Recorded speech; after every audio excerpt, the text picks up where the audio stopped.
new company joins us right now. Eagles rookie defensive tackle Ty Robinson joins us on the Midday Show. Ty, with Joe and Hugh, how you doing, man? Doing good. How are you?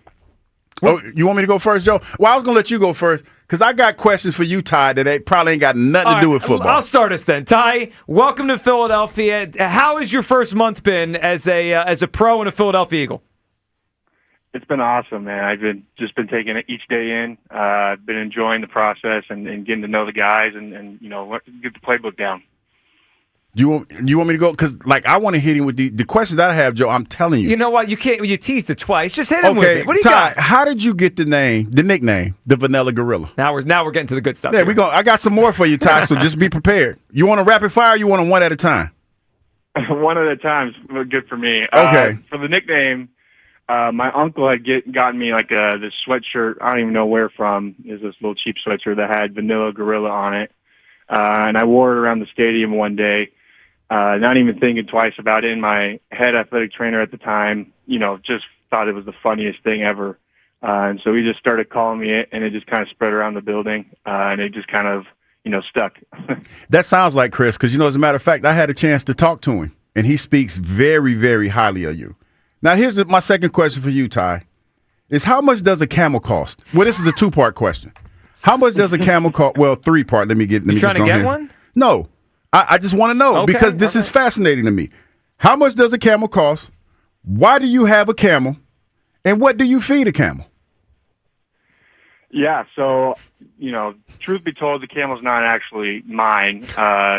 It was our neighbors who needed space to kind of put it in our pasture because he didn't have enough room on his land. Mm-hmm. And so I came home one day and I just saw a camel in my, backyard in my pasture, and I thought my eyes were kind of playing a trick on me, and I walked out there and I was like, holy crap, there's a real camel back here.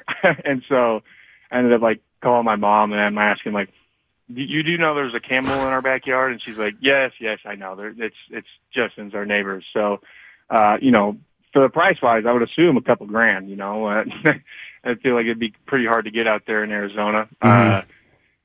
And as for feed, pellets mainly and some hay. They're basically like horses. Okay. Just a different type, I guess. You know what? You know what's funny, Ty? As I talk to you, like I said, I got a chance to talk to some people out there that know you, and you don't sound like the way that you play. And what I mean by that is because when I asked about you, I was told that you are real nasty when you get between the lines on that football field, man, and you play like you're different. So where does that come from? Is it something that you do to channel that energy on game day, or is that just you're like the Incredible Hulk? You're like Bruce Banner. You're like Bruce Banner in the daytime, and you're turning the Hulk at night. How does that work for you? Yeah, that's a great kind of analogy for it. Just flipping that switch on, just getting myself primed and ready for the game. I just feel like I just got this chip on my shoulder 24/7, and I'm just trying to, prove why I belong out there on the field, no matter who it is against me, because everyone thinks there's always someone better, which is it may be true, but in my eyes, I'm gonna prove why I'm a competitor and I'm a tough challenger.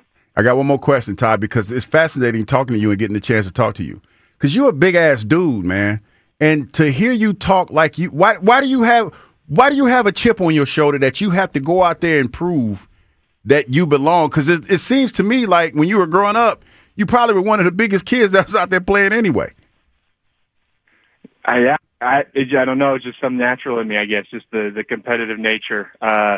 It's the same reason why I love playing baseball. Being a pitcher, being up there on that mound, you basically go against the whole team. The whole game kind of relies on you. Mm-hmm. Whether you decide to throw a good game or, you throw a bad game, you got to deal with all the consequences, along with the rewards. So things just that kind of adrenaline rush, pressure, stress, it's awesome to be able to thrive in that type of environment. Eagles rookie defensive tackle Ty Robinson is joining us here on the Midday Show. Ty, take us back to draft night, draft weekend for you. You get the call from the Philadelphia Eagles. What's that like, getting drafted not just to the NFL, but by the defending Super Bowl champions? Yeah, I mean, it was awesome. I threw a little, family gathering on Friday. Really thought I was going to go that day. But, at the end of the day, I kept telling my agent, I was like, all I need to do is get in. I don't really care when and how I get in, as long as I get drafted. So, knowing that it was a pretty quick phone call there in the morning, my heart dropped. I was, nervous, anxious, excited, so, just all these emotions floated over. Stepped outside, got to talk to Howie. I think my service wasn't very good because I kept talking and he would just talk over me. So I don't know if we could hear each other or not. But just knowing that, that kind of respect and, them thinking that, I can come in on a reigning Super Bowl champ team and, contribute or be a part of it and somehow, that makes me very prideful and very proud to be a part of an organization that believes in me that way. So what's your favorite part of what you do in your role on the field? Because, defensive tackle, you think run stuffer, but you had 7 sacks last year, which tells me you get after the quarterback as well. Bit. So what's your favorite part when you're out there? Is it getting, stuffing the run and taking down a running back, or is it getting after that quarterback? What's your favorite part about being out there? I mean, there's nothing better. I mean, even in college, when it's 4th and 1 or short yardage, going out there and stuffing them for a turnover, or even on the goal line, denying a touchdown. There's no better feeling than that.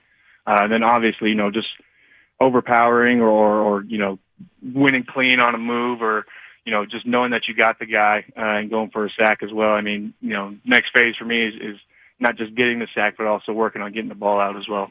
And now you get to line up, I'm sure, a lot this year, and then for the foreseeable future, next to Jaylen Carter. What's been your thought watching him from afar as a fan? Because we've watched him here grow into maybe already the best defensive tackle in the NFL.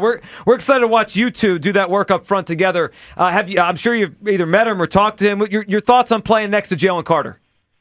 Yeah, no, he's an awesome guy, and just watching him, the last few weeks out here in OTAs, the dude's just a freak. I mean, just super athletic, super twitchy.